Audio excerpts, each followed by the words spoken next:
Tengan todos buenas tardes. Gracias al doctor Erazo por aperturar lo que es el foro de epilepsia. Decirles que vamos a iniciar poniéndonos todos en sintonía con el contexto de la epilepsia en el país y arrancamos este foro. Bienvenidos. Iniciamos mencionando que la OPS-OMS, la Liga Internacional de Epilepsia y el Buró Internacional de la Epilepsia, en el año 2005 se unieron para crear la campaña Sacar la epilepsia de la oscuridad. Esto es con el objetivo de mejorar la accesibilidad al tratamiento, los servicios, la prevención de la epilepsia en los países en vías de desarrollo.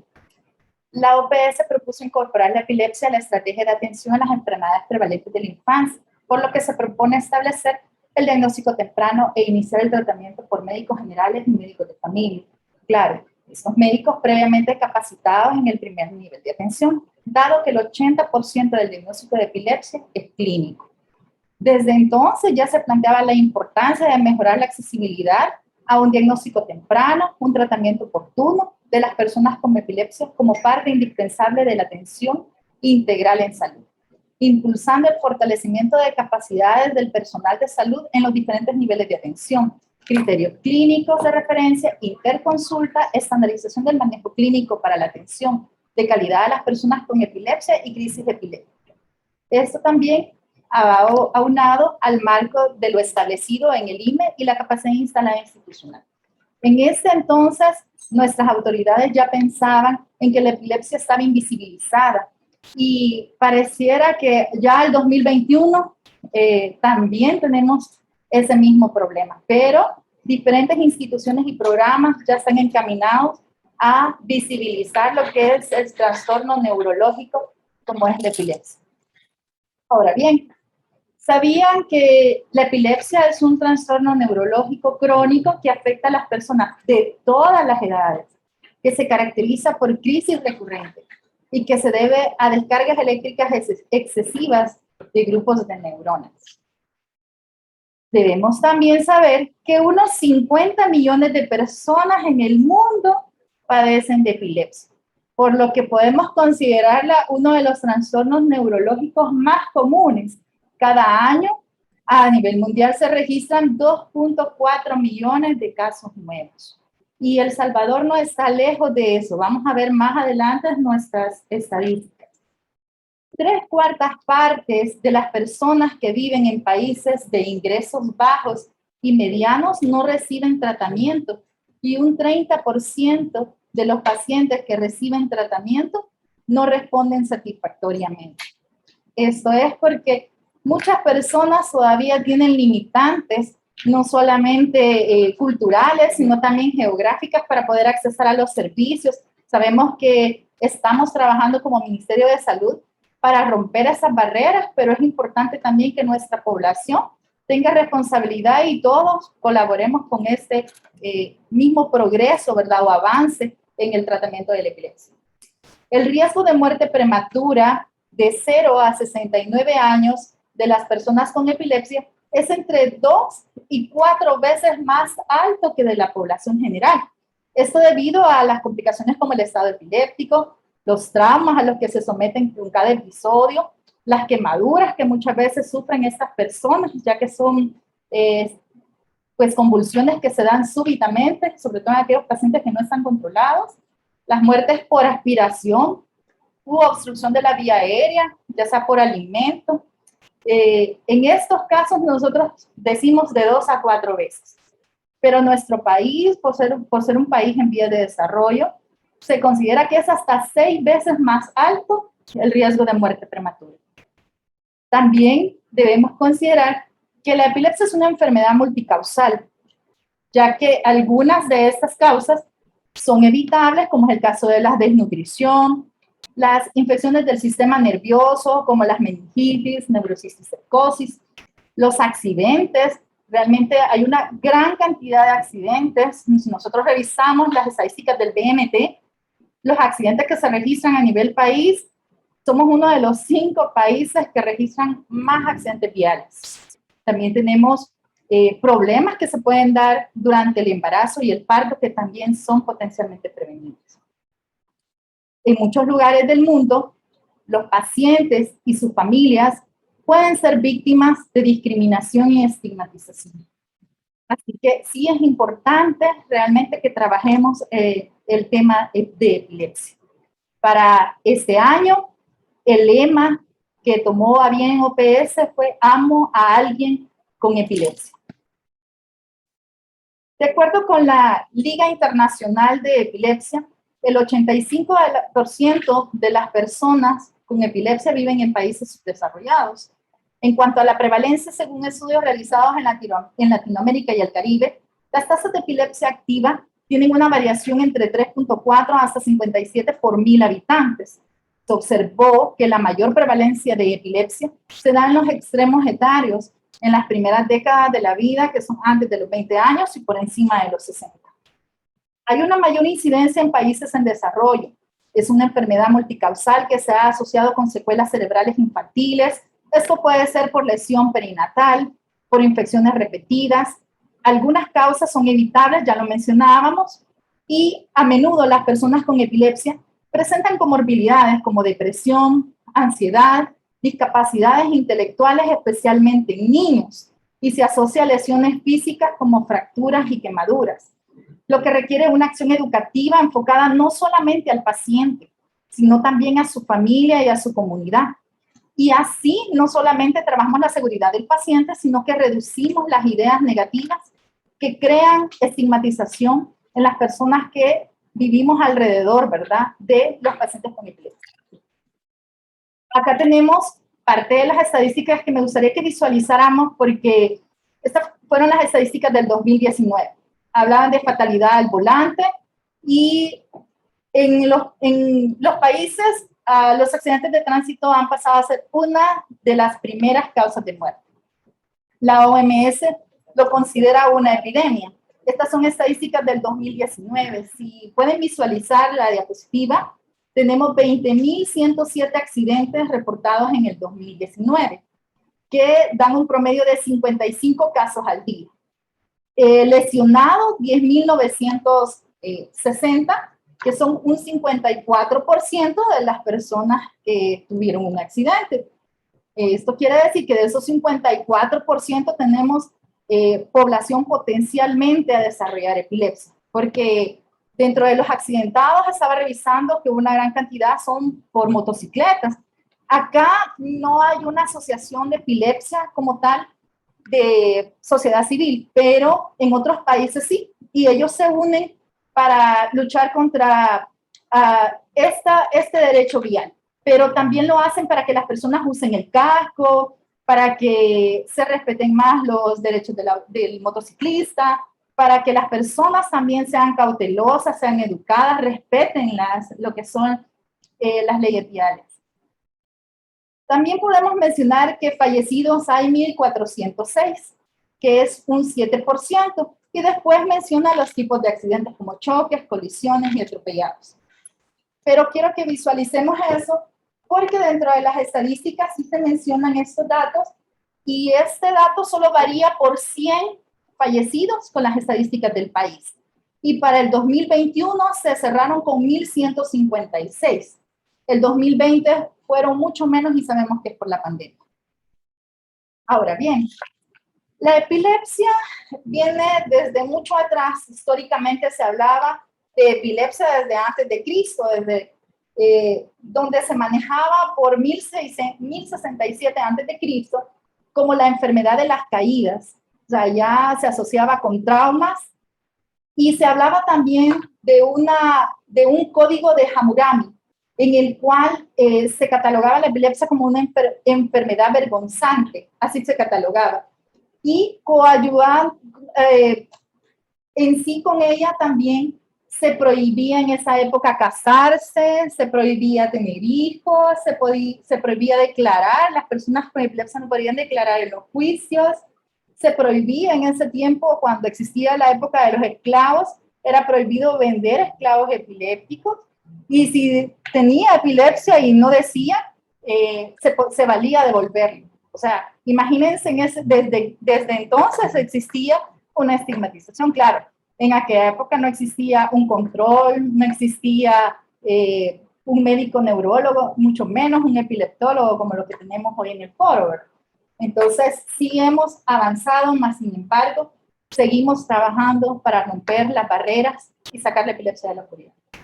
Podemos decir entonces que la epilepsia es un trastorno neurológico crónico que requiere la ocurrencia de al menos una crisis epiléptica con la precondición que esté en asociación con una condición cerebral duradera, es decir, que sea capaz de dar lugar a nuevas crisis, que conlleva consecuencias cognitivas, psicológicas, neurológicas y sociales, ¿sí? Antes se decía que necesitábamos 2 o más crisis. Hoy sabemos que si se presenta una, pero hay una causal neurológica, sí se puede considerar epilepsia. Más adelante, nuestro médico epileptólogo, doctor Solano, va a profundizar en el tema. La crisis epiléptica es la manifestación clínica principal de la epilepsia. Actualmente, la Liga Internacional de la Epilepsia recomienda el uso del término crisis epiléptica en sustitución de ataque y también del término convulsión, excepto en los casos que se refiere a crisis tónico-clónica generalizada. Podemos decir entonces que todas las epilepsias presentan crisis epilépticas, pero no todas las crisis epilépticas son epilepsia. Acá podemos visualizar la consulta de primera vez, la consulta de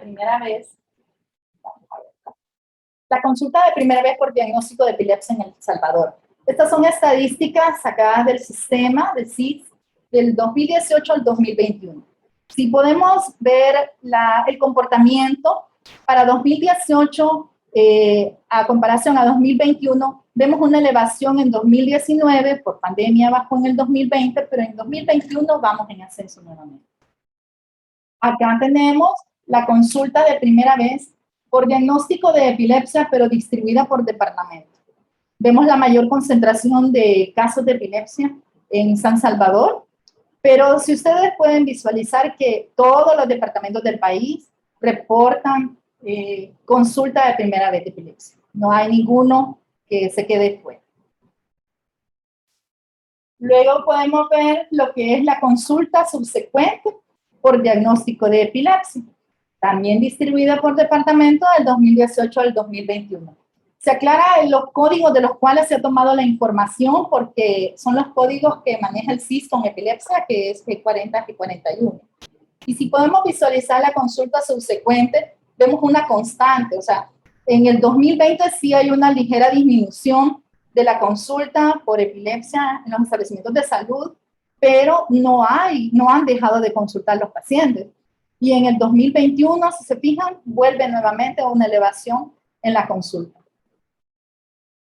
Luego vemos la consulta de epilepsia según área de procedencia del 2018 a 2021 y podemos visualizar que hay una mayor concentración en el área rural.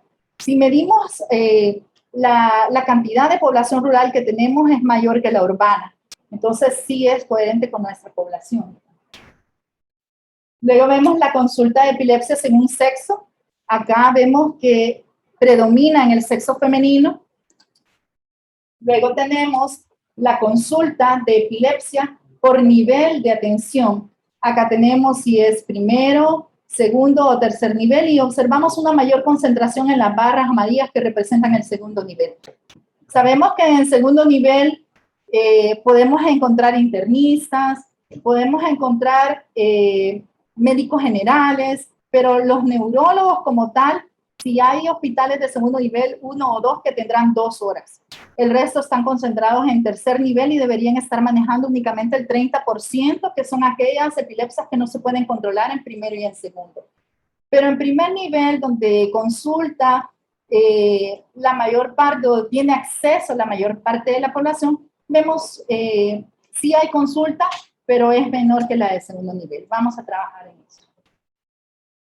Luego tenemos la consulta de epilepsia por grupo de edad. En esta podemos visualizar que hay una mayor concentración en nuestra población de 20 a 59 años, que es donde se concentra la población económicamente activa en nuestra población adulta joven. Sí hay una gran afectación de esta población a la que tenemos que cuidar, ¿verdad? Luego vemos lo que es la consulta de epilepsia de primera vez por grupo de edad. En esta podemos visualizar que siempre hay una concentración en nuestra población de 20 a 59, pero hay una elevación en nuestra población de 0 a 9 años. O sea que si ya vemos esa parte, es un comportamiento, o sea que esa población va a crecer y va a llegar a formar parte de nuestra población de 20 a 59, aparte de los que se suman por los accidentes y otras condiciones de infecciones. Acá podemos visualizar en esta diapositiva la consulta, donde tenemos concentrada la consulta de epilepsia. Y lo vemos por especialidad, o sea, podemos visualizar que está representando un 53% de la consulta por médico general. Esto indistintivamente del nivel donde lo está viendo, porque sabemos que también en los hospitales de segundo nivel hay medicina general. Tenemos también medicina interna, está atendiendo el 16% de nuestra consulta por epilepsia. Neurología atiende el 15%, neurología pediátrica el 3%, medicina familiar un 1%, pediatría un 8%, ginecología un 1%, obstetricia un 1%, psiquiatría un 1% y neurocirugía un 1%. Y tal vez muchas personas me podrán decir, no, pero yo veo mucho más. O sea, aquí en la consulta soy internista y veo mucho más, o soy médico de familia. Pero sí hay que empezar a trabajar en la parte estadística, en poder diferenciar cuándo es diagnóstico de primera vez, cuándo es subsecuente, para que nosotros podamos tener datos más certeros, ¿verdad? Y más confiables. Acá podemos visualizar la distribución de veteranos de guerra con diagnóstico de epilepsia atendido en los establecimientos del Ministerio de Salud. Estos datos son 2021. Tenemos un total de 334 veteranos de guerra que están concentrados principalmente en Chalatenango, donde tenemos 59 veteranos de guerra con epilepsia, en San Salvador, donde tenemos 51, y en La Libertad, donde tenemos 31. Realmente estamos trabajando por visibilizar lo que es la epilepsia como un trastorno neurológico crónico. Parte de ese trabajo se está haciendo a través de la Oficina de Enfermedades No Transmisibles y ya se logró para el 2021 ya la publicación de los lineamientos técnicos para la atención integral a la epilepsia y crisis epiléptica. Ya lo pueden encontrar en la página del ministerio, así que pues los invito a que revisemos el lineamiento. Esperamos ya tener la socialización para el mes de marzo. Bueno, esto es para ponernos en sintonía, pero vamos a escuchar al doctor Ovidio Solano. Quiero presentarlo porque realmente es un honor que lo tengamos aquí, doctor. El doctor Ovidio Balmores Solano Cabrera es un doctor graduado de la Universidad de El Salvador como médico internista, neurólogo graduado del Instituto Salvadoreño del Seguro Social, epileptólogo con posgrado en el Hospital Universitario de Francia y Universidad de Lorraine, máster en trastorno del sueño de la Universidad Pablo Olavide, Sevilla, España, vicepresidente del capítulo salvadoreño de la Liga Internacional contra la Epilepsia y coordinador de la Clínica de Epilepsia del Instituto Salvadoreño del Seguro Social. Así que es un honor tenerlo con nosotros, doctor, y le doy el espacio para que usted pueda, pues, ya informarnos y ya esclarecer algunas dudas que tenemos. Gracias, gracias, doctora. Es para mí un gusto estar con ustedes este día en esta iniciativa que me parece por demás apropiada de declarar el día 9 de febrero como Día Nacional de la Epilepsia. Ya nos hacía falta, Honduras, Guatemala y otros países de la región ya lo tienen. Y ya nos quedamos quedando cortos al respecto. Y qué bueno, realmente ya vamos a hablar acerca del Día de la Epilepsia o los días de la epilepsia, porque realmente no es no solo.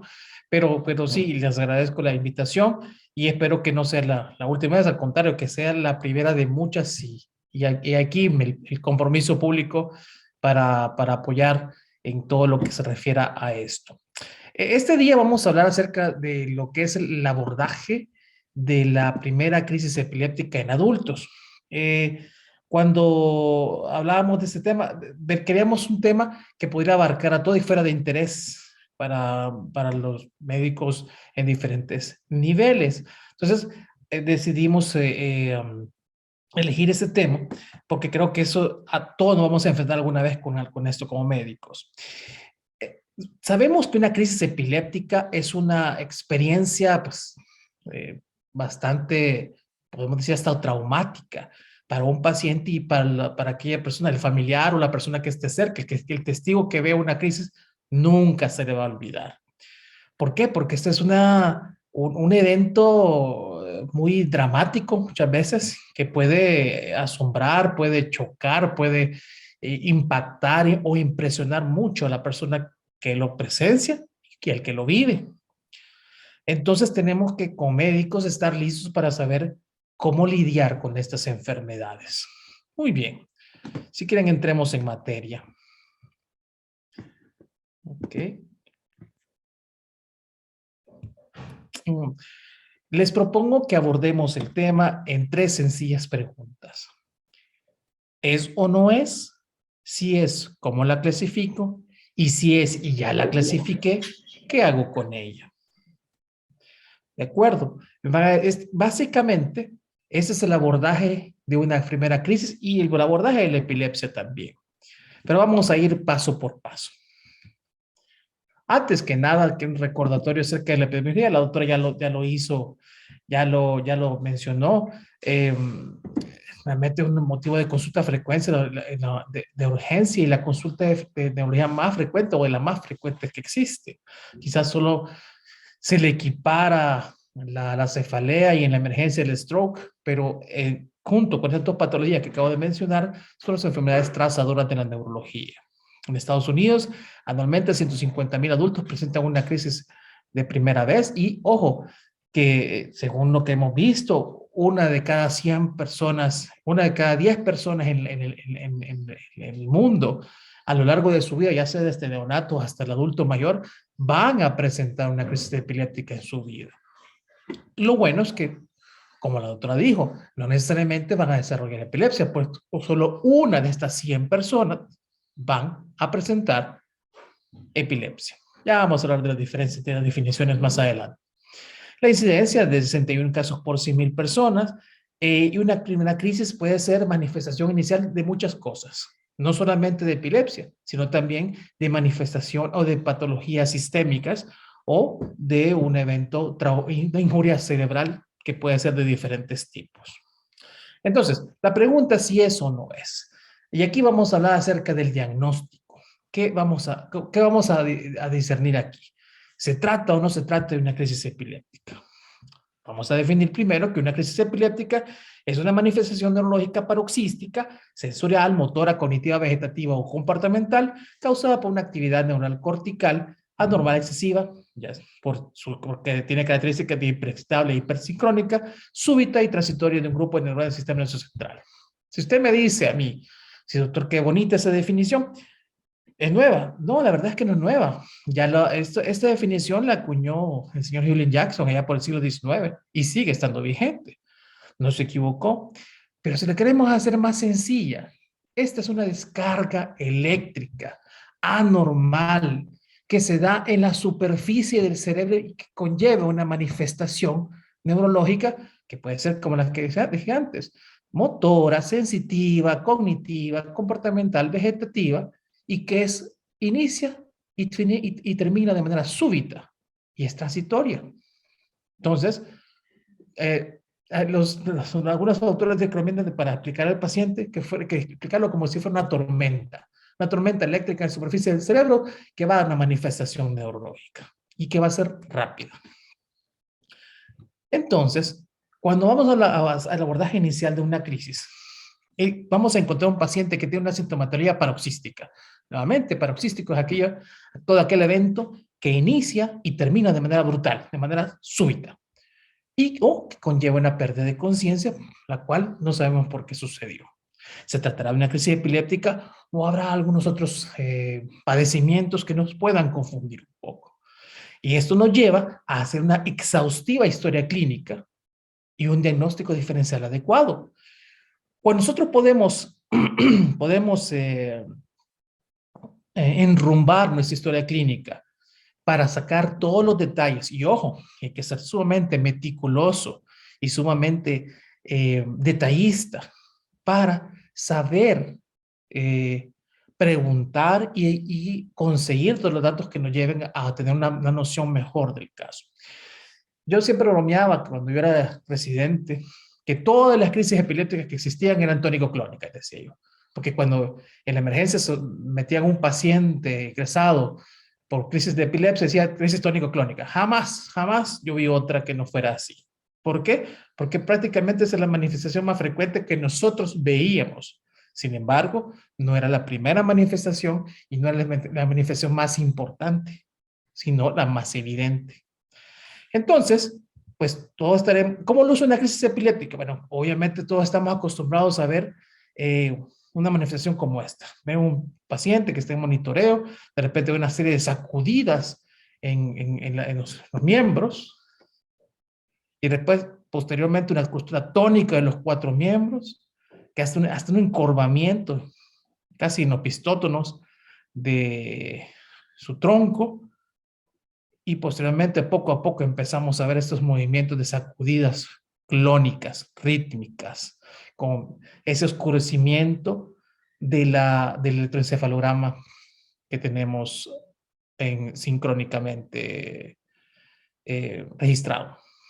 Poco a poco los movimientos se van haciendo más extensos y más espaciados y se van a empezar a desvanecer poco a poco para que el paciente quede en un periodo post-ictal.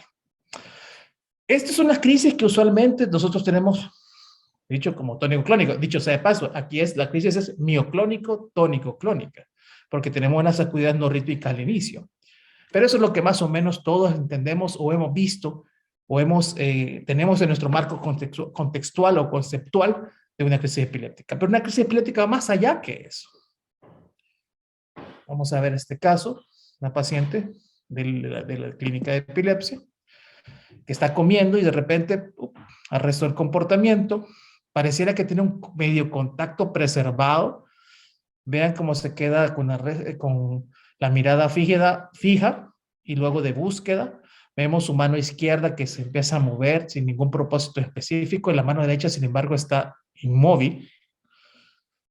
Ven esos movimientos, parece que está comiendo, sin embargo, son automatismos oroalimentarios. O sea, la paciente está teniendo una actitud automática. Pareciera que ese es tu punto, tiene un propósito, pero la paciente no reacciona ante el medio, no sabe qué está pasando y la crisis pasa y si no la conociésemos, no nos daríamos ni cuenta que tuvo una crisis. Se trata de una crisis focal con alteración de la conciencia, de una epilepsia del lóbulo temporal mesial, farmacoresistencia de paso y del lóbulo temporal del lado izquierdo. ¿Ok? Entonces vemos cómo la gama de manifestaciones pues, son amplias y hay diferentes formas de ver esas crisis. Entonces hay padecimientos, igual así como decía, si se fijan, la característica que mencionaba antes, son crisis epilépticas porque son manifestaciones neurológicas de inicio y final súbito, transitorias, y que, bueno, pues creemos nosotros, o si logramos registrar con el electroencefalograma, daríamos cuenta que tiene una actividad eléctrica anormal en el cerebro. Pero hay otros padecimientos que pueden confundirnos un poco con esto. Los diagnósticos diferenciales para la epilepsia tenemos varios, y entre ellos se encuentran, por ejemplo, el ataque químico a transitorio, que es un padecimiento de origen vascular, el cual es más frecuente en adultos mayores, cuya sintomatología va a depender del territorio afectado, donde se infarte o casi infarte el cerebro, y que se hipoperfunda, es decir, que tenga una menor circulación cerebral, y vaya a esa manifestación por un periodo de tiempo, también, como su nombre dice, es transitorio. Sin embargo, la duración de una crisis epiléptica usualmente, en el 97% de los casos, no dura más de 3 minutos, incluso si es tónico-clónica. Si dura más de 3 minutos o 5 minutos, ojo que estamos ante otra entidad que es un poco más compleja. Pero la crisis, el ataque isquémico transitorio o el evento isquémico transitorio va a durar generalmente más de ese tiempo. Por definición debería durar menos de 60 minutos con un déficit neurológico, el cual va a revertir. Y ojo que tenemos que ver si este paciente, que adulto mayor generalmente, tiene factores de riesgo para enfermedad cerebrovascular. Por ejemplo, dislipidemia, diabetes, hipertensión, eventos cerebrovasculares previos a estenosis de la carótida, etcétera, etcétera, etcétera. Y una mención especial también para las amnesias globales transitorias, que no es exactamente la misma sintomatología ni la misma fisiopatología, porque hasta el momento realmente no se sabe al 100% ¿por qué sucede? Se supone que hay una alteración circulatoria en el retorno venoso del cerebro, en el cual hay una ingurgitación de algunas de las venas de algún sistema venoso cerebral. Y por lo tanto hay una disfunción de unas estructuras de la circulación posterior como el tálamo. Entonces el paciente es un caso bastante bizarro, una situación bastante bizarra en el cual el paciente actúa de manera automática y está actuando de manera como confusa, preguntando reiterativamente algunas cosas, actúa como si tuviera un propósito, pero no está claro su propósito y es un contacto bizarro para aquellos que lo conocen. Si no lo conoce nadie, nadie se da cuenta. Y pueden hacer actividades incluso muy complejas que nadie creería que las hizo sin saber que está haciendo nada y no recordar absolutamente nada cuando él recobra su conciencia, que generalmente no es más de 24 horas después.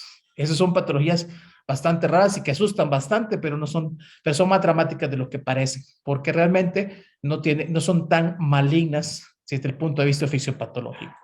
Entonces puede confundirse con una crisis epiléptica, excepto que su duración es mucho mayor que la crisis epiléptica, que generalmente va a durar 2 a 3 minutos. La migraña. La migraña con aura específicamente y aura visual, que es lo más frecuente. Esta tenemos manifestaciones, como lo estamos viendo en el video, de escotomas, fosfenos, centellas, que van apareciendo en nuestro marco, nuestro campo visual, ¿verdad? Y que se ven como una alucinación que se va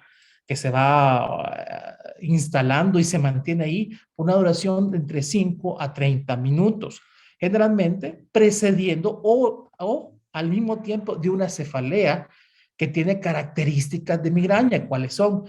Hemicraniana, pulsátil, de moderada a fuerte intensidad, acompañada de náuseas y vómitos, fonofotofobia, etcétera, etcétera, etcétera. Hay que tener otras manifestaciones como dislalia, adormecimiento de alguna parte de la cara, la lengua, mejora con el vómito, etcétera, etcétera, etcétera. Y muchas veces nos ha llegado mucho paciente que dice es descartar epilepsia porque tiene una migraña, y lo que tiene una migraña no tiene nada que ver con la epilepsia, porque esta fisiopatología es de origen vascular también, que no tiene nada que ver con las alteraciones eléctricas de la superficie del cerebro. Ciertamente, hay algunas epilepsias raras que se constituyen alrededor del 1 al 2% de todas las epilepsias que existen, que son las del lóbulo occipital, que sus manifestaciones son por alucinaciones visuales, que son bastante rudimentarias, por decirlo así, con formas, texturas y colores. Además de eso, sí, pueden tener algunas manifestaciones como cefalea posterior a la crisis epiléptica, pero generalmente son muy cortas y tienen otras manifestaciones también que hacen diferenciar. Y conste, es un diagnóstico de exclusión, es decir, vamos a descartar otro montón de patologías antes de hacer ese diagnóstico. La principal diferencia es la presencia de la cefalea, que es de características migrañosas, y que dura de 5 minutos a 60 minutos.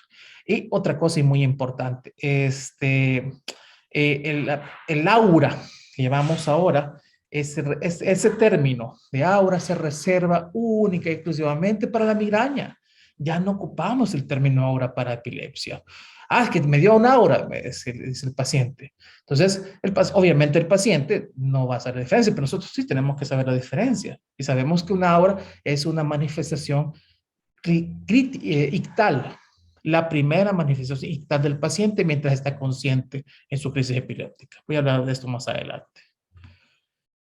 Esas son patologías que, pues, antes no se hablaba mucho de ellas, pero son más frecuentes de lo que parecen. Estos pacientes son pacientes de nuestros pacientes que han estado incluso manejados como estatus epilépticos en unidad de cuidados intensivos. Este paciente en particular pasó 3 veces ventilado varios días por un estado, pues, supuestamente un estado epiléptico. Y lo que tenía es una crisis psicógena no epiléptica. Son pacientes cuya manifestaciones, pues si usted me lo pone a definir clínicamente, sí, son fenómenos paroxísticos, motores, sensitivos, vegetativos, pero que no tienen un sustrato epiléptico. Es decir, no tienen una alteración eléctrica cerebral.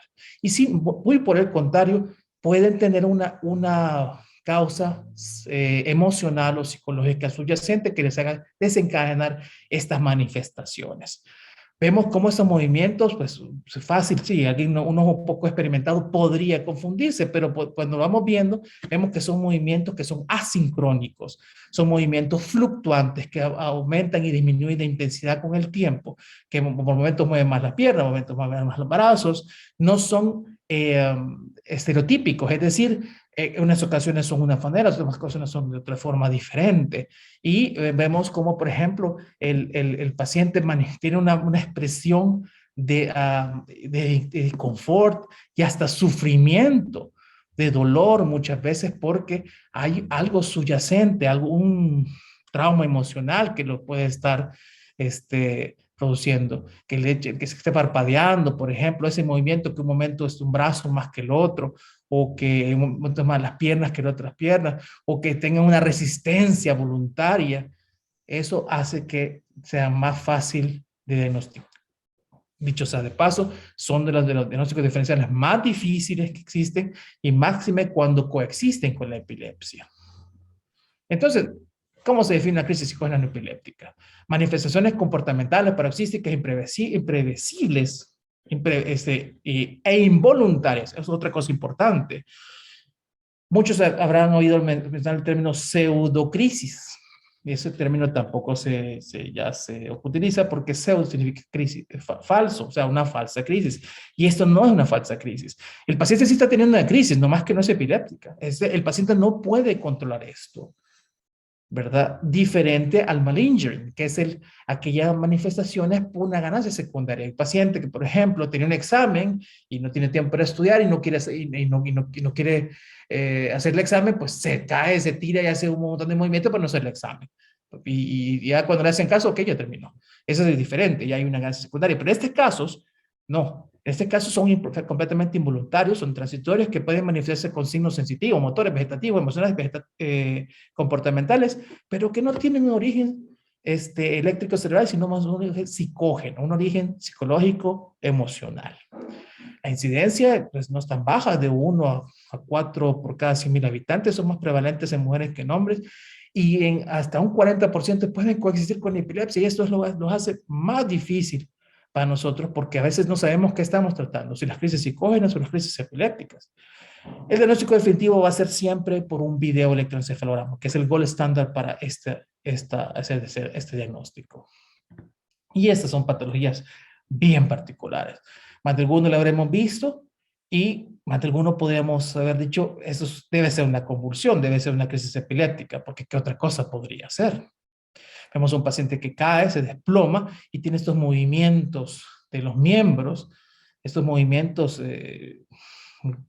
pues un poco asincrónicos, entre sincrónicos y asincrónicos de los 4 miembros, tipo sacudidas, y después se quedan prácticamente atónicos completamente en el piso e inconscientes. Vemos cómo tenemos el paciente que se desploma, tiene estos movimientos, los miembros. Entonces, frecuentemente encontramos este paciente que convulsionó, va con su antiepiléptico y el doctor ahí le va a este paciente para que le dé seguimiento. Y cuando le empezamos a historiar, nos damos cuenta de que la patología no es lo que parecía. Y estamos hablando de que esas son síncope. Por difícil que parezca a comprenderlo, muchas veces es muy frecuente confundir estos padecimientos con cuadros sincopales. Recordemos que, bueno, digamos esto que es, preguntemos si es un síncope o no. Es un niño que cae Y este no es un síncope, por el contrario, eso es una crisis atónica de un síndrome de Lennox-Gastaut. Muchas veces me llegan referencias diciéndome, doctor, este paciente tiene síncope o crisis atónica. Solo para que tengamos presente, las crisis atónicas generalmente no se dan en adultos, se dan en niños y generalmente en el contexto de una encefalopatía epiléptica. Es un síndrome raro, pues síndrome de Lennox-Gastaut, síndrome de DUS u otras patologías que conlleven a crisis atónica, pero rara vez van a suceder de manera aislada en un paciente adulto. Entonces, recordemos que una síncope es una pérdida súbita de la conciencia y del tono postural con una duración que usualmente no, que es menor de 60 segundos. El síncope se caracteriza por ser un episodio transitorio de hipoperfusión cerebral, el cual es el 12% de veces puede generar ciertos movimientos de sacudida que son de los Estados Unidos, o en inglés se le llama myoclonic jerks, y constituyen un nombre que a mí no me gusta mucho, pero que se le llama síncopes convulsivos, pero que no tiene nada que ver con la epilepsia. Sencillamente su manifestación luce como si fuera una crisis epiléptica, pero no lo es para nada. Entonces, eso se debe a la profundidad probablemente de la hipoperfusión que se dio.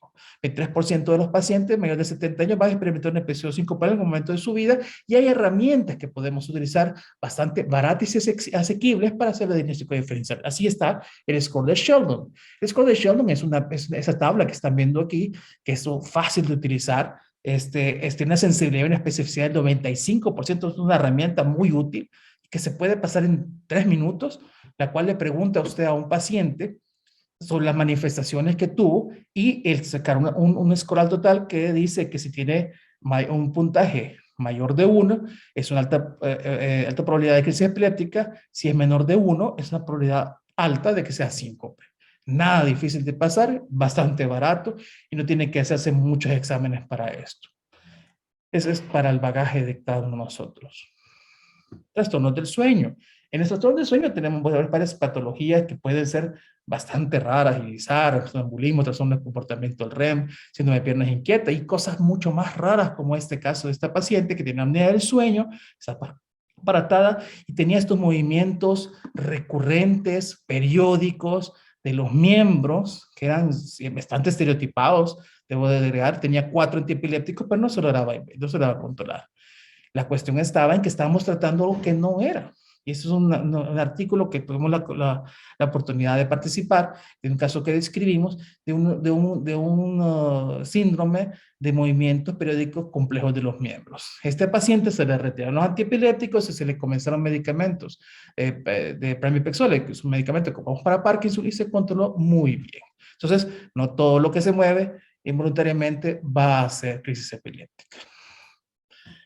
Por otro lado, vemos si este les parece que puede ser un trastorno del sueño. Es una paciente que está en monitoreo, está dormida. Ojo, dicho sea de paso, no hay crisis epilépticas que sean falsas mientras está dormido el paciente. Se despierta, desde ya podemos ver una postura un poco bizarra, grotesca, con una fase de horripilación, esa tónica del hemiscuerpo derecho. No sé si podemos escuchar el grito que está profiriendo la paciente en este momento. Es un grito bastante desgarrador. Vemos como hay una clonía del hemifaz del lado derecho y una postura bizarra del lado derecho. Esto no es un trastorno del movimiento, ni un trastorno del sueño. Eso es una epilepsia focal opercular frontal del lado izquierdo. Es una paciente que pues, obviamente no duerme sin acompañante porque todo el que se duerme con ella obviamente se asusta. Pero eso es una crisis epiléptica. Es los casos bastante raros y poco frecuentes que podemos ver.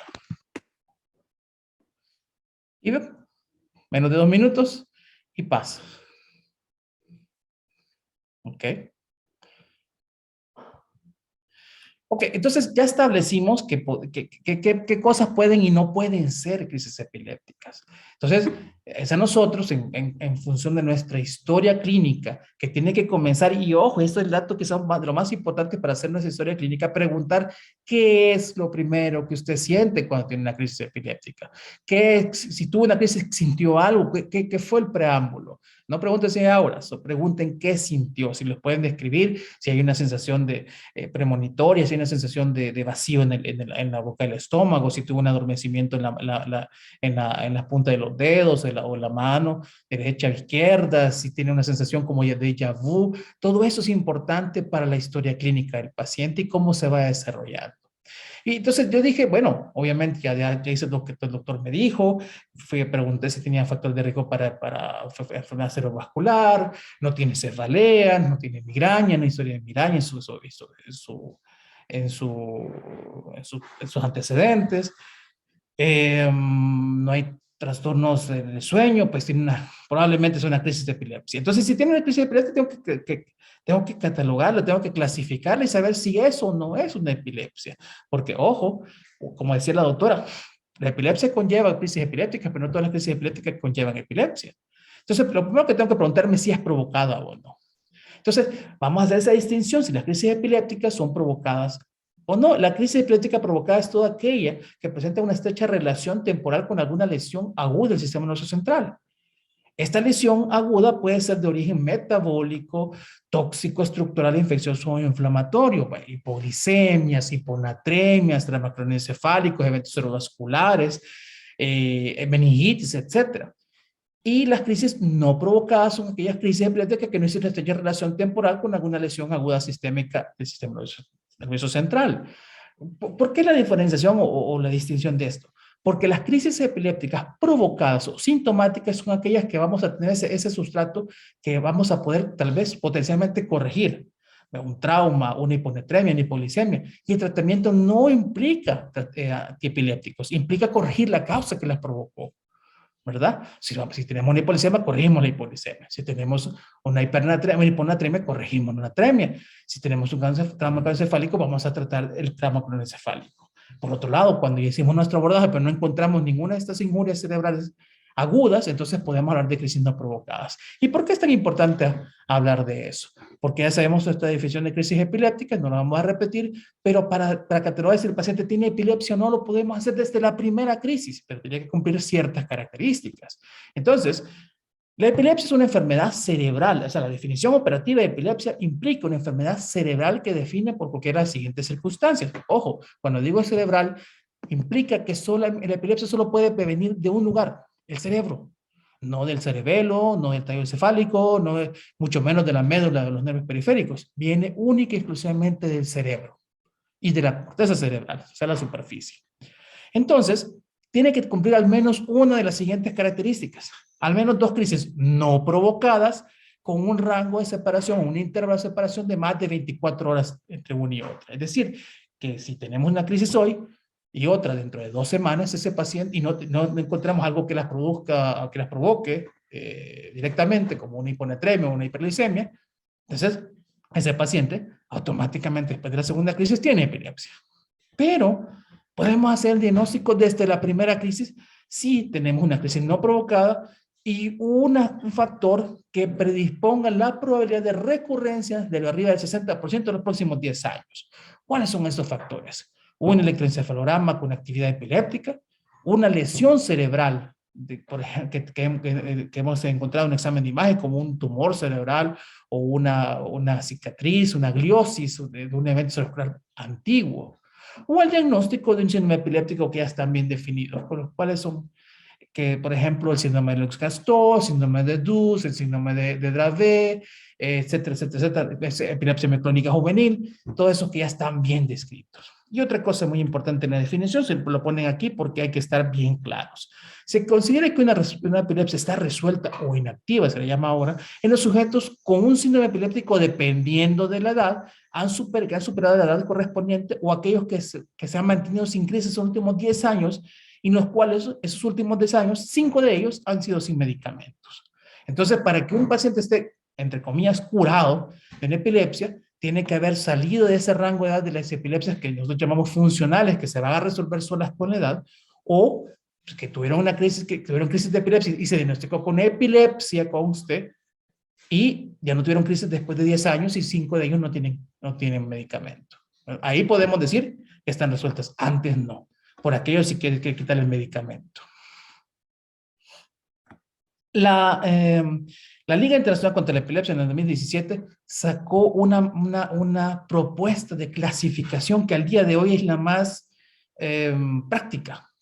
Se puede antojar al principio un poco complicada, pero con el tiempo, cuando se va dando a conocer, es más fácil implementarla. Esto se ha hecho en base al conocimiento recabado por los sinnúmero de crisis registradas en las salas de video, de monitoreo de video electroencefalograma. Es decir, ya sabemos que estas manifestaciones son ictales y corresponden a un lugar específico del cerebro. Entonces, son tres categorías fundamentales: las focales, las generalizadas, la inicio desconocido y una cuarta que está todavía en discusión sin clasificar. Entonces, ¿a qué se refiere cuando tenemos una crisis epiléptica de inicio focal? Es que significa que está confinado a un hemisferio cerebral. Y en ese hemisferio cerebral, probablemente a un lóbulo específico, a un lugar específico de ese lóbulo. Cuando se habla de epilepsia de inicio generalizado o crisis de epilepsia de inicio generalizado, es cuando son ambos hemisferios cerebrales al mismo tiempo que están generando esa descarga epiléptica. Y de inicio desconocido es cuando no sabemos si es focal o generalizado. Sabemos que viene de alguna parte, pero no sabemos exactamente de dónde. Y sin clasificar es cuando no tenemos ningún dato que realmente nos haga clasificarlo.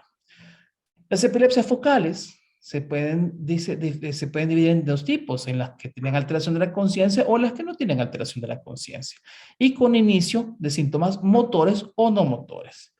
Estas, como decía, están confinadas a un hemisferio cerebral, pero pueden propagarse al otro hemisferio. Entonces a eso se le llama, antes se llamaba generalización secundaria, y actualmente se le llama de focal atónico clónico bilateral. ¿Verdad? Es un poco complicado ese nombre, pero pues eso es. O sea, que cualquier paciente que, por ejemplo, empiece a tener un momento de clonía de la mano o una sensación de parestesias en el pie, eso puede ser una crisis focal sin alteración de la conciencia con síntomas motor o no motor, y que después puede conllevar otras cosas. Las de inicio generalizado pueden ser motoras o no motoras. Las motoras, pues ya las conocemos: las tónicas, las clónicas, tonicoclónicas, mioclónicas, etcétera. Y las no motoras es específicamente la ausencia. Generalmente, cuando hay un paciente con un arresto del comportamiento, hay una tendencia, no solamente entre pacientes, sino también entre médicos, a decir: es que tiene ausencia, doctor. No, las ausencias generalmente son en pacientes pediátricos, en pacientes de niños, en edad escolar, o incluso la adolescencia, pero generalmente en el adulto, generalmente no tenemos tantas ausencias. Si tenemos un arresto del comportamiento, lo más probable es que estemos ante una crisis focal con alteración de la conciencia. Pero como no sabemos, porque realmente no tenemos más datos, entonces lo podemos clasificar de inicio desconocido, pero síntoma no motor. ¿Tiene un arresto de comportamiento, doctor? No sé si viene generalizado o focal, no lo sé. Entonces es perfectamente válido que usted la clasifique como tal. Otras crisis frecuentes que usted no tendrá mayor dato para clasificar son las crisis que suceden durante el sueño. Entonces, generalmente el acompañante o la persona que lo encontró va a encontrar ya la crisis. Entonces, no sabemos de dónde viene, no sabemos cómo comenzó, pero sabemos que tiene síntomas motores. Entonces, podemos decir crisis epiléptica de inicio desconocido, pero con síntomas motores. ¿Ya? Y cuando nos han contado, fíjate que lo encontraron tirado, doctor, y creemos que tuvo una convulsión, entonces pongámoslo sin clasificar porque no sabemos que tiene o no tiene. Esto habría que profundizarlo más y hay toda una clase para enseñar esta clasificación. Entonces, cuando recibimos en la emergencia a un paciente con crisis epiléptica, ¿qué tenemos que hacer? Ya hicimos nuestra anamnesis, ya hicimos nuestro examen físico, vamos a buscar focalidades, vamos a buscar si el paciente ha estado alterado de la conciencia. Pero vamos a mandarle también exámenes porque es mandatorio que tenemos que abordarlo como cualquier otro paciente. El objetivo de realizar exámenes sanguíneos es descartar la causa metabólica, tóxica o infecciosa que puede generar las crisis epilépticas. Entonces, lo que vamos a hacer con nuestro abordaje en la emergencia es tratar de discernir si son provocadas o no provocadas.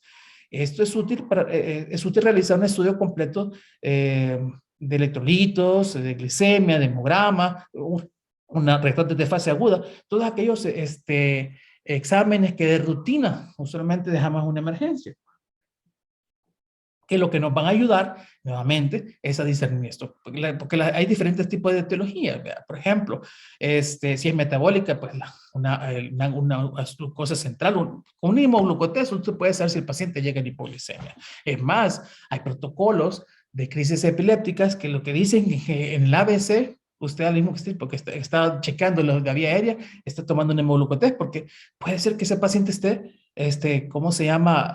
Con alteración de estado de conciencia por una hipoglicemia. El sodio se encuentra bajo, el magnesio se encuentra bajo, y etcétera, etcétera, etcétera. Infecciosa, meningitis, encefalitis, absceso cerebral, neurocisticosis, estructurales como neoplasias, hemorragias intraparenquimatosis, eventos cerebrovasculares, relacionadas con VIH como el toxoplasma, el criptococo, y toxicidad, por ejemplo, algunos fármacos, o el mismo alcohol, la abstinencia alcohólica o la intoxicación alcohólica pueden causar crisis epilépticas. Ya no se diga otro tipo de fármacos, recreativos que pueden causar crisis de epilepsia. Entonces, a otras partes se da también incluso un perfil toxicológico de entrada para ver si el paciente no ha consumido algún tipo de drogas. El electroencefalograma, pues me dirán, no, pero doctor, si eso generalmente cuesta como 3 días para que se lo haga. Y sí, tiene razón, no hay una disponibilidad de emergencia. Aunque el examen tiene una alta especificidad, 97-98%, tiene una baja sensibilidad que baja hasta 50% y a veces hasta menos. Entonces, cuando le encontramos las manifestaciones características de una crisis epiléptica en el electroencefalograma es porque tiene. Cuando no las encontramos no significa necesariamente que no la tenga. Existen algunas descargas epilépticas, incluso, habiendo dicho esto, podemos encontrar descargas epilépticas en pacientes que no tienen epilepsia. Generalmente en un 2% de la población mundial vamos a encontrar esto y no necesariamente en epilepsia. Entonces me dicen, pero ¿lo tratamos o no tratamos? O sea, recuerde que vamos a tratar un paciente, no un examen. Entonces, mejor tengámoslo en vigilancia y veamos o historiamos a nuestro paciente a ver si nos pasó algo de largo. Y la sensibilidad aumenta con las maniobras de estimulación, como la estimulación luminosa intermitente, la hiperventilación, la privación de sueño, y si se toman los electroencefalogramas durante las primeras 24 horas posterior a una crisis. Pero si usted me dice, ¿es de emergencia? No. La verdad es que las indicaciones del electroencefalograma de emergencia son bien pocas y son bien puntuales. Exámenes de imágenes. Esto sí está muy indicado en emergencia. Tenemos dos opciones, la tomografía cerebral y la resonancia cerebral. Para efectos prácticos, en una emergencia de una primera crisis, una tomografía cerebral es lo mínimo necesario que usted necesita, marca redundancia, para hacer un diagnóstico. ¿Por qué? Porque vamos a descartar todas aquellas patologías que pueden poner en peligro vital a nuestro paciente. Entonces, vamos a descartar una hemorragia cerebral, un tumor cerebral o alguna alteración que es estructural grave que podamos encontrar en una tomografía. La resonancia es un estudio que es cierto, es el gold estándar para patologías estructurales de epilepsia, pero es un estudio que generalmente lo dejamos de manera ambulatoria para buscar exámenes, cosas más finas como malformaciones corticales, esclerosis, heterotopías, esclerosis hipocámpica, etcétera. Entonces es más fácil y mucho más práctico tener un TAC, además es mucho más barato. Muy bien, entonces ya dije qué es, ya la clasifiqué y ahora ¿qué hago con este paciente? Ya estuvo, ya dije, doctor, ya estuvo, ya la abordé como usted dijo, llegamos a la conclusión de que es una crisis epiléptica, ya la clasificar, pues lo que pude por la historia y por el diagnóstico diferencial que hice, es una crisis de inicio desconocido porque no sabemos qué pasó, pero sabemos que estaba así teniendo unas manifestaciones tónicas, clónicas, entonces es de síntomas motores. Pero ¿y ahora qué hago? ¿Lo trato? ¿No lo trato? ¿Lo refiero? ¿Qué hago con ese paciente? Entonces, vamos a tratar de ver cuál es el riesgo de recurrencia ante una primera crisis. Hay un montón de herramientas que nos pueden ayudar a hacer el diagnóstico. Aquí les dejo una, esta es la escala de Kim. La escala de Kim es una herramienta práctica para que se la pasen a su paciente y vean si vale la pena o no y ampararse en algo para iniciar tratamiento ante una primera crisis epiléptica. El riesgo de recurrencia generalmente es a los 2 años arriba del 20% y por lo tanto son los 2 años que va a quedar en vigilancia ese paciente, con o sin tratamiento. En 2006 Kim dijo que había que buscar en estas crisis no provocadas de primera vez, que no tenemos mayor información, algunos factores de riesgo, como por ejemplo un examen neurológico anormal, electroencefalograma anormal, antecedentes familiares de epilepsia, lesión estructural, y esto lo vamos a hacer en un puntaje, vamos a ver si este paciente es un paciente candidato a una crisis. Entonces, si sacamos ese score con las características, con las preguntas que están ahí, le ponemos 0 puntos, entonces el riesgo bajo, por lo tanto, no le pongan medicamento, 1 punto, con un riesgo medio, entonces hay que hacer una consideración un poco individualizada de cada paciente, si vive lejos, si creo que no va a regresar, si el paciente es un paciente con contacto pobre, es decir, o con retraso mental, entonces probablemente haya que valorar si vale la pena o no. Y 2 puntos, este paciente es con riesgo alto y por favor probablemente si requiera de una, ¿cómo se llama? De un tratamiento antiepiléptico. Como decía antes, en la definición de epilepsia, habían factores que predisponían a la recurrencia del 60% de los próximos 10 años. ¿Cuáles eran estos factores? Un electroencefalograma con actividad epiléptica, un examen de imagen con una lesión estructural identificada, como un tumor, un evento cerebral antiguo, y el otro que no mencioné antes es la crisis epiléptica durante el sueño. Si una crisis epiléptica se da durante el sueño y hay algún testigo que haya evidenciado esto, probablemente tiene un factor de riesgo para recurrencia en los próximos 2 años. Por lo tanto, nadie les podía criticar que le inicien tratamiento a ese paciente. Pero si el paciente tuvo una crisis, solo una crisis no provocada, sin ningún factor de riesgo, nada que me haga pensar pues, que eso va a recurrir necesariamente, y la escala del Kim le sale con un riesgo bajo, entonces mejor no le pongan tratamiento, porque van a condenar a un paciente a un tratamiento que probablemente no necesite. Y mejor, mándenlo a referir con nosotros y nosotros nos hacemos cargo de ese paciente. Entonces, ¿cuándo es necesario iniciar fármaco antiepiléptico? Cuando el riesgo de la recurrencia es moderado o alto, según el Contra Kim, es que el potencial beneficio es mayor que el riesgo, ¿verdad? Y es significativo. Otras variables consideradas son los entorno familiar social, que decíamos antes, comorbilidades médicas asociadas, adherencia al tratamiento, disponibilidad de medicamentos, entre otras. Accesibilidad a los servicios de salud también.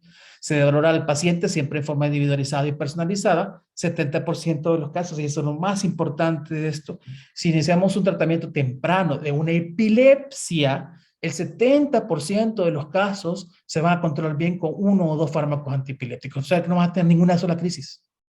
Y es que ese es el otro gran paradigma. Epilepsia incontrolada significa no hay crisis.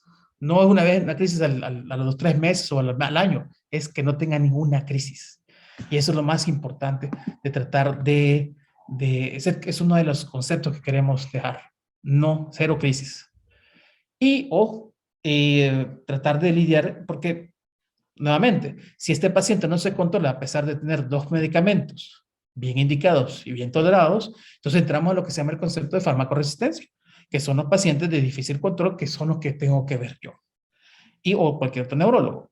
Y si este paciente, por ejemplo, está bien indicado, pero no tolera el medicamento, no se clasifica como tal, o viceversa. Si tolera bien, pero no es el medicamento más indicado para su tipo de epilepsia, entonces entramos en lo que se llama pseudofarmacoresistencia, que eso es harina de trigo costal.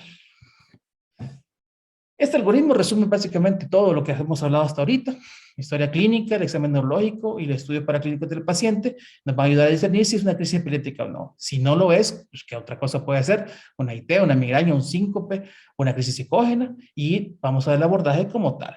Si llegamos a la conclusión de que es una crisis epiléptica, vamos a tener que discernir si es provocada o no provocada. Si es provocada, vamos a ver por qué está siendo provocada. Por una hipoglicemia, por una hiponatremia, por un infarto cerebral, por un trauma craneoencefálico, y hay que tratar esa causa. Pero si no es provocada, porque descartamos todas esas cosas, hay que establecer el riesgo de recurrencia. Si el riesgo es bajo, solo observamos al paciente y le hacemos estudios complementarios.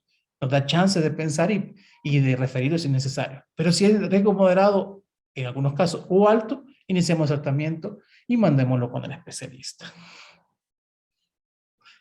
Este es solamente para mencionar un artículo que salió publicado el año pasado, en el cual se trata de los errores y el retraso del diagnóstico de la epilepsia. ¿Por qué es un retraso? Y hay un montón de factores que se han identificado.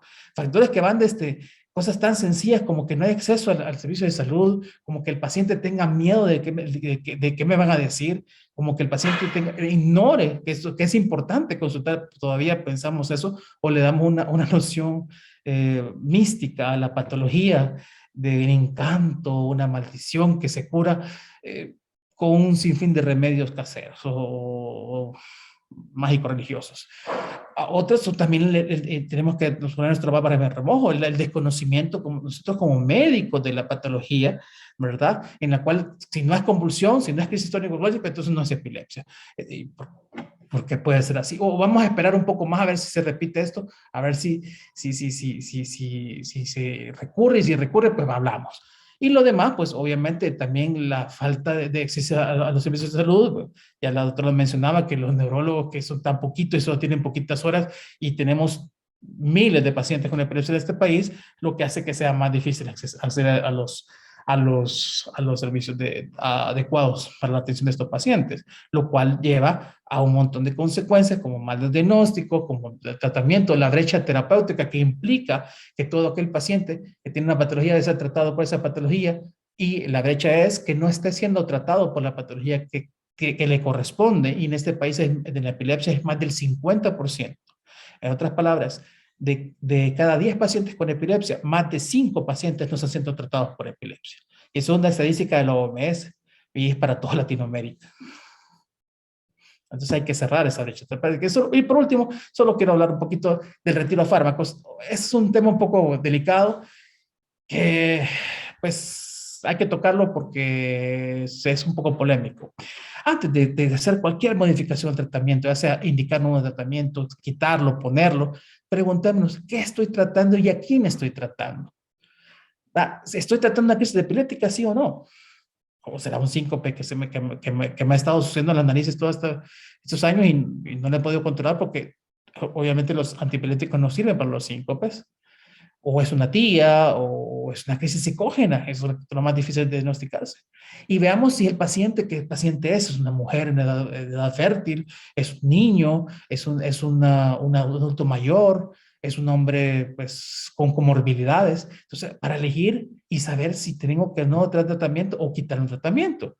Porque le decía yo, si vamos a hacer el tratamiento, tenemos que pensar que ese paciente va a tener ese tratamiento por años, probablemente hasta que alguien más decida si es pertinente o no que lo tenga. En la regla que decía, y es bien frecuente en el Vox Populi, 2 años sin crisis te quito el medicamento, ¿ok?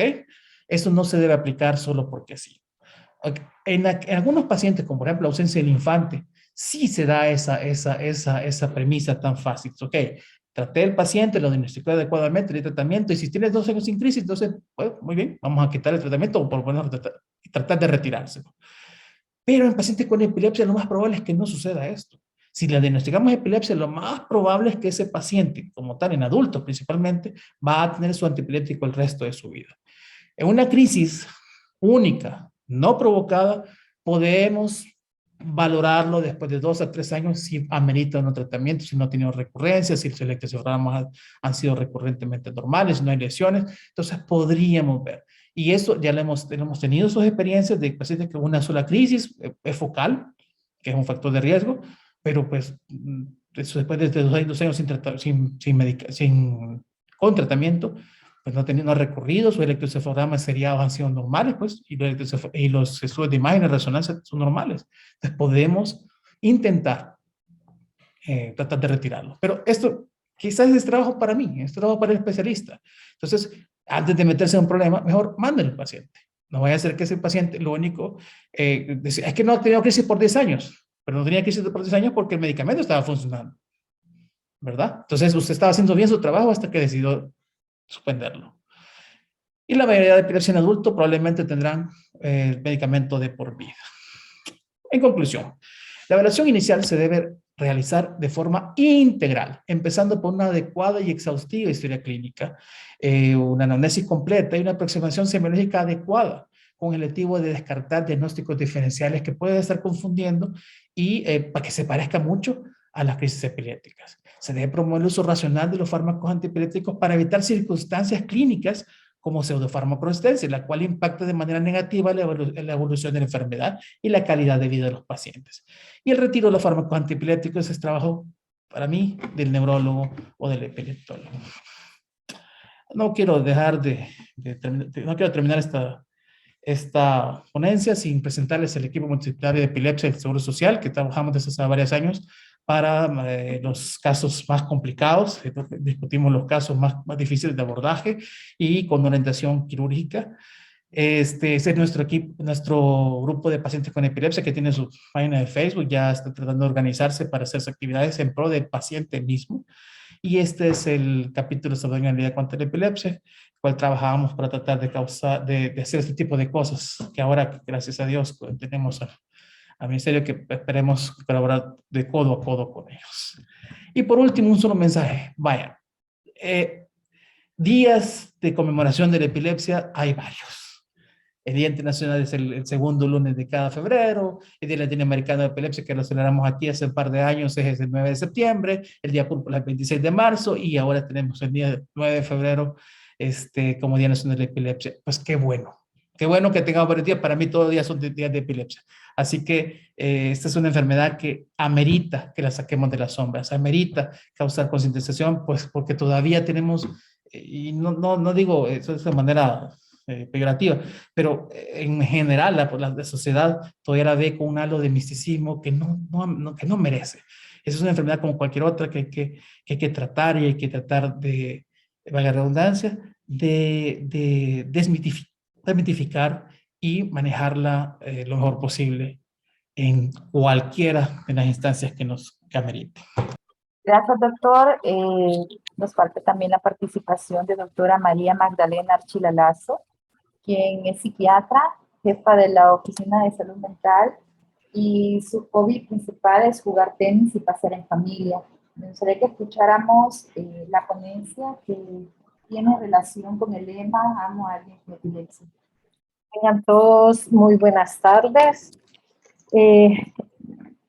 Este día, pues tenemos que cerrar, ¿verdad? Hablando de este tema tan importante, una patología que ya nos comentaron, ¿verdad? Los profesionales que me antecedieron, el impacto que genera en muchos rubros, no solo en el sector salud, economía, sino en otros rubros.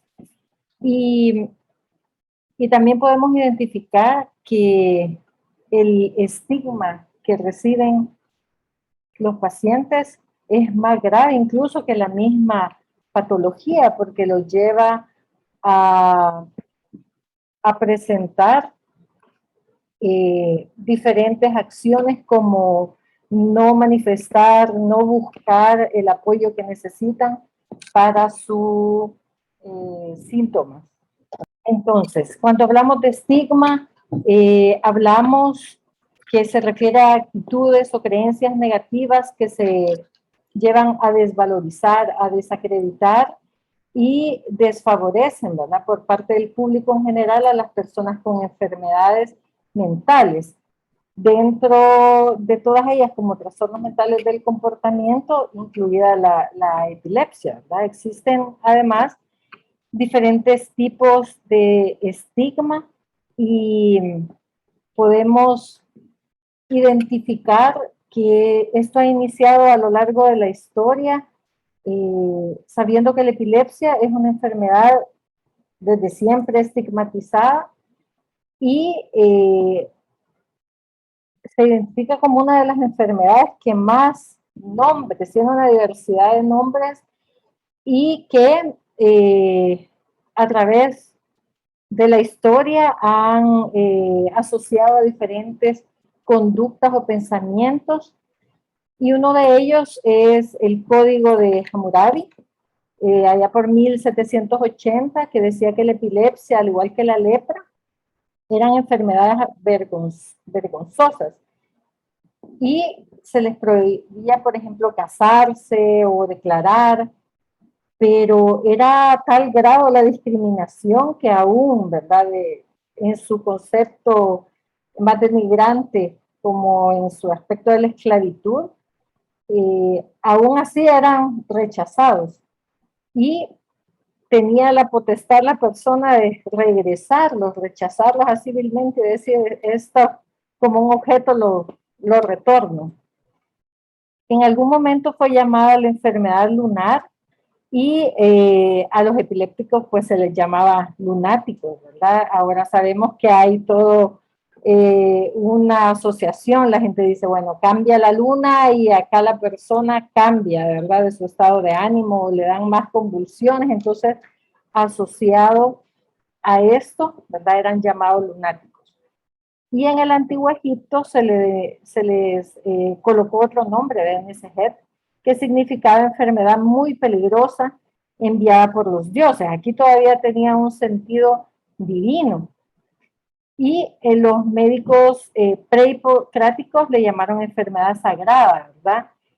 Por ser el enfermo poseído por los dioses. Entonces pasaron de ser elegidos por los dioses como para tener esta enfermedad, ahora como alguien que lo que tenía era un demonio y se llevaron a hacer prácticas con ellos bastante violenta, ¿verdad? Y respetando todos los derechos de las personas, a tal grado de que fueron perseguidos, sacrificados y condenados a la hoguera, ¿verdad? Cuando fue el tiempo de la Inquisición, o a sufrir, ser exorcizados, ¿verdad? Porque lo que pues estaban padeciendo no era una enfermedad, sino que era visto como algo demoníaco. Entonces nuestros pacientes están dentro de nosotros, ya vimos que no es una patología exclusiva de una población en la niñez o de los adultos, sino que todos en algún momento podemos ser una persona que padece esta enfermedad. Entonces, están siendo marginados por ese estigma y porque esto también lleva a la persona a no manifestar que padece o que tiene estos síntomas y sufren diferentes tipos en diferentes ámbitos o por diferentes personas, sufren, ¿verdad? Esta marginación. Acá hablamos de un tipo de marginación que es la social. En la parte superior pueden ver un video, ¿verdad? Que ha participado en los premios Goya, que es un premio de cinematografía española. Este se llama Votamos y claramente expone el problema de la salud mental, ¿sí? Esto empieza como una discusión de las personas que viven en un edificio de cambiar un ascensor y termina siendo una discusión para no permitir que el nuevo inquilino sea una persona que tiene una enfermedad mental, ¿verdad? Entonces, tanto así, ¿verdad? Que alrededor del mundo las personas sufren este tipo de rechazo, de no permitirles escoger dónde pueden vivir o el trabajo y en diferentes aspectos. ¿Por qué? Porque veíamos que al ser endemoniados, al pensar que son malos espíritus, los consideran personas peligrosas, inestables, violentas o agresivas que pueden de repente actuar de forma extraña, los tildan como locos o incapaces de mejorar y que incluso deberían estar aislados o alejados de las demás personas. Y este es un aspecto que se deja en evidencia en este video, el hecho de decir, no, no puede vivir acá con nosotros porque nosotros sí somos normales y esta persona tiene una enfermedad que no debería estar entre el resto de los que nos consideramos sanos. Y no se les quiere designar algún tipo de tarea o no se les incluye incluso.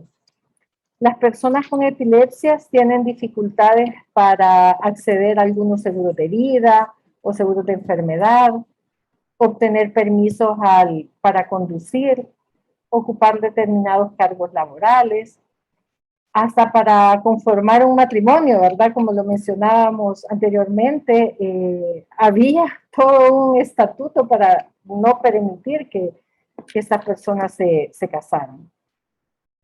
También hablamos de las personas dentro de su contexto familiar. La familia debería de ser una red de apoyo, una red de poder apoyarlos para integrarse también. Pero nos vamos a los extremos. Una es la sobreprotección, tanto que los deja con el sentimiento de ser incapaces, porque les evitamos no pueda nadar, vaya a ser y le da una convulsión y entonces se puede morir, o no juegue fútbol, a lo mejor si se agita le puede pasar algo y se va a golpear, y así. Los limitamos a tal grado que no les permitimos integrarse, entonces nos volvemos demasiado protectores, pero no debería ser ninguno de los extremos, ni tampoco súper permisivo para decir lo que haga, ¿verdad? Lo que quiera, puede hacerlo sin poner límites, sin poner reglas, porque padece de una enfermedad. Se generan estos sentimientos de inferioridad en el paciente por todo este manejo que conversamos. También este manejo se centra en la estabilización de la enfermedad, dejando de lado la atención integral que se merece como persona. También en algunos casos extremos, el derecho a la educación no está presente, ¿verdad? Porque temen que al ir a la escuela no vayan a recibir la ayuda, ¿verdad? En el momento que se pueda presentar la crisis. También el estigma se recibe de la pareja o de los amigos, que al igual que la familia es una red, son parte de la red de apoyo para esta persona, y por tanto, si no funciona como tal, estamos hablando de que vamos a ponerle otra dificultad más de las que ya se le presentan. Hay limitantes como para permitirles integrarse, ¿verdad? Porque si a la hora de empezar a socializar y conocerse manifiesta que tiene una enfermedad, entonces ya es como, esta persona puede ser rara, puede reaccionar de manera impulsiva, o qué penoso que de repente estamos acá en la reunión y formal y de repente cae y con una crisis, entonces les es difícil por todos estos prejuicios, ¿verdad?, que generamos alrededor de la enfermedad. Entonces, socializar en muchos momentos o para muchos pacientes, pues no es sencillo. En el ámbito laboral sabemos que hay todo una documentos, ¿verdad?, o leyes que establecen de que en todos los áreas laborales debería haber un porcentaje de personas con algún tipo de discapacidad o con alguna situación de enfermedad. Pero escuchamos de muchas empresas que prefieren pagar la multa a tener una persona que tenga algún padecimiento. Entonces no le damos las oportunidades para desarrollarse.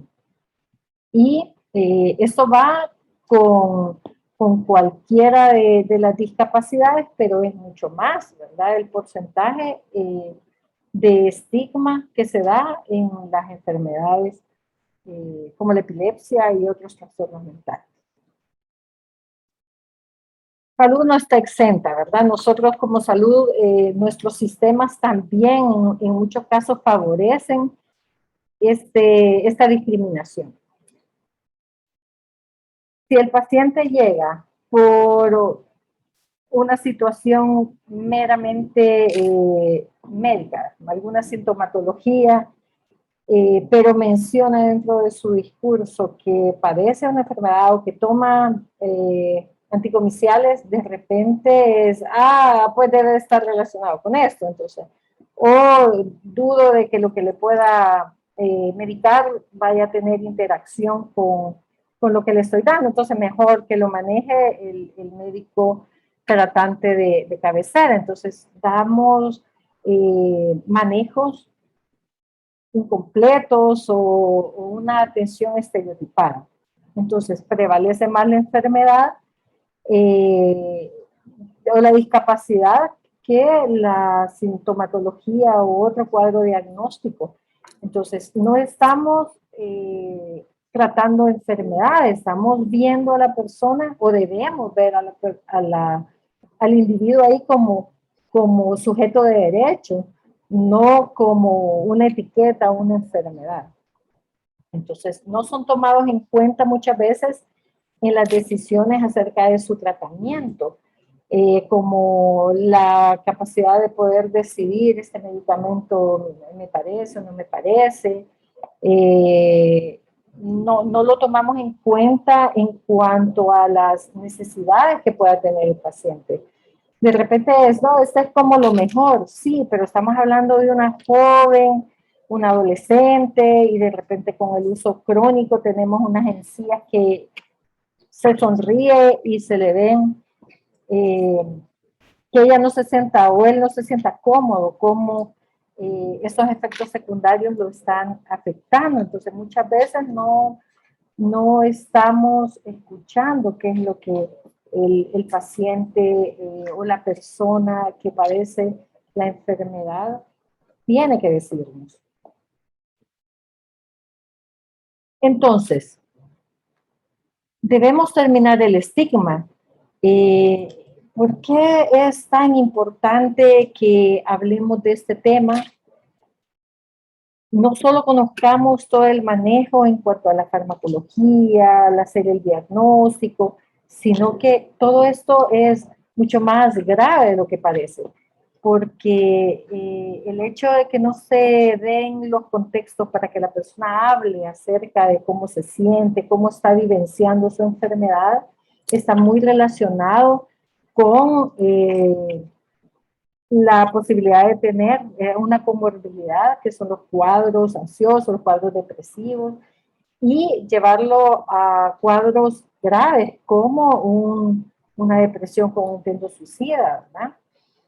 También disminuye la probabilidad de búsqueda de ayuda o la continuidad del tratamiento, ¿verdad? Cuando escuchamos testimonios, sobre todo vimos que en los niños y en los adolescentes pues es frecuente, y entonces en afán de integrarse no menciona que toma los medicamentos, entonces se dificulta la adherencia a los tratamientos y es preferible pues no tomárselos para poder integrarse por los efectos secundarios que les puedan dar, por ejemplo la somnolencia o algo otros como pudiera ser el ácido valproico, ¿verdad? Que aumenta de peso, y los adolescentes es parte importante la autoimagen, la autoaceptación. Entonces, todos estos aspectos debemos tomarlos en cuenta a la hora de evaluar, ¿verdad? Cómo estamos dando las atenciones en el sistema de salud,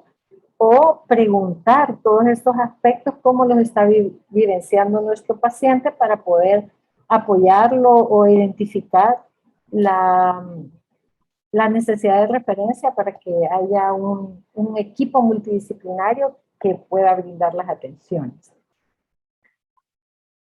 Entonces, terminar con el estigma es un trabajo de todos.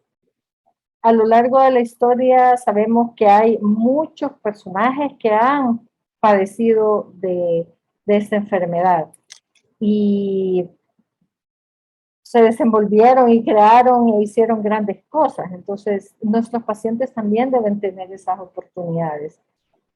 La psicoeducación no solo para los pacientes, sino también para los familiares. También mantener estos espacios, ¿verdad? Que como el que estamos teniendo en este momento de formación continua hacia los profesionales de salud. La participación de todas las partes implicadas, así como hablamos en el sistema de educación, ¿verdad? De toda una comunidad educativa donde está el maestro, están los padres y el alumno. Acá es similar, ¿verdad? Están los profesionales de salud, las personas que padecen la enfermedad y también la familia. Y todos aquellos que se vean, ¿verdad? Reflejados, la parte laboral también, ¿verdad? y necesitamos esa adecuación de todas esas políticas sociosanitarias. Entonces, eliminar el autoestigma es parte importante, es un trabajo, una misión que debemos de tener.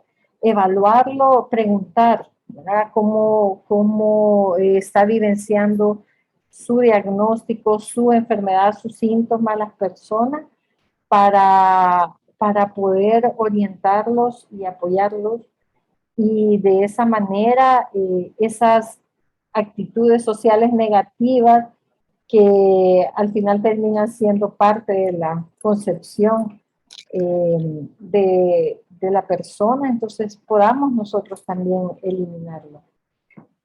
Fomentar, concientizar y motivar, ¿verdad?, a las personas, ser empáticos es un trabajo que debe ser constante, ya que esto nos va a permitir un manejo integral y también aumentar la posibilidad de un diagnóstico temprano y una adherencia a los tratamientos. Debemos abrir todos estos canales de comunicación porque esto nos permite conocer acá, porque tenemos estadísticas, tenemos muchos estudios quizás externos, pero el que nosotros podamos escuchar no solo testimonios de otros países, ¿verdad?, sino testimonios de nuestros usuarios, es importante para poder trabajar de forma bien específica las necesidades que tiene nuestra población. Por lo tanto, es importante la inclusión y vamos a trabajar por decir no a la discriminación, porque sabemos que no hay salud sin salud mental, porque el manejo debe ser integral. Así es que gracias por permitirme participar de esta actividad y feliz tarde. Okay. Muchas gracias, doctora. Decirles que agradecemos a los ponentes, vamos a revisar si hay preguntas. ¿Hay una? Sí. Dice, a ver, quizás preguntarle al doctor, hoy vamos a un stand acá en el ministerio, alguien se acercó a preguntar que si los pacientes convulsivos, pacientes con epilepsia, perdón, pueden convulsionar mientras están dormidos. Doctor Solano, ¿me ayuda, por favor? Sí, gracias. Sí, definitivamente, las crisis de epilepsia, yo lo mencioné varias veces ahí en la ponencia, pueden tener crisis durante el sueño. Es todo un rubro, de hecho, crisis morfeica, le llamamos nosotros. Ellos pueden tener crisis epilépticas que se desencadenan. De hecho, el sueño, en algunas epilepsias, como la del lóbulo frontal, el sueño es un factor desencadenante de las crisis, por la sincronización que se da a nivel cerebral. Entonces, sí, las crisis epilépticas pueden suceder durante el sueño, frecuentemente. Ok. Gracias por la respuesta. Ahora, alguien hace aquí una aseveración, aquí dice, hola, muy buenas tardes, excelente ponencia, muchas gracias por su tiempo. Quería comentar que en la ley de transporte no se permite que las personas con epilepsia conduzcan vehículos. ¿Eso sigue siendo así? De hecho, la pregunta es bien pertinente. No conozco una ley, la ley que diga sí o no. De hecho, el CONAIPD, que es esta institución que supuestamente es encargada de otorgar los permisos de conducir a cualquier casos especiales, ¿no? Con discapacidad. Hemos tenido hoy, este día, justamente el primer contacto para tratar de realizar un lineamiento que pueda individualizar cada caso y otorgarles el permiso a quien sí pueda hacerlo. En otros países las legislaciones hay circunstancias en las cuales sí pueden conducir y hay otras en que no. Por ejemplo, si tiene más de un año sin crisis, si sus crisis solo suceden durante el sueño, si el paciente tiene un buen apego al tratamiento, etcétera, etcétera, etcétera. Yo, hasta donde sé, no hay un lineamiento claro aún para otorgar el permiso de conducir, y eso hay que cambiarlo también, hay que trabajar en eso. Okay. Muchas gracias, doctor. Muchas gracias, doctora, por el tiempo, a cada uno de los que nos acompañaron durante el foro. Agradecer y sigamos luchando en este proceso de visualización, ¿verdad? Y sacar de la oscuridad lo que es la epilepsia. Y yo creo que lo que más nos quedó claro es que es un paciente con una enfermedad crónica, como otras muchas enfermedades crónicas, que es controlable y totalmente tratable, ¿verdad? Así que muchas gracias, doctor, y gracias a todos.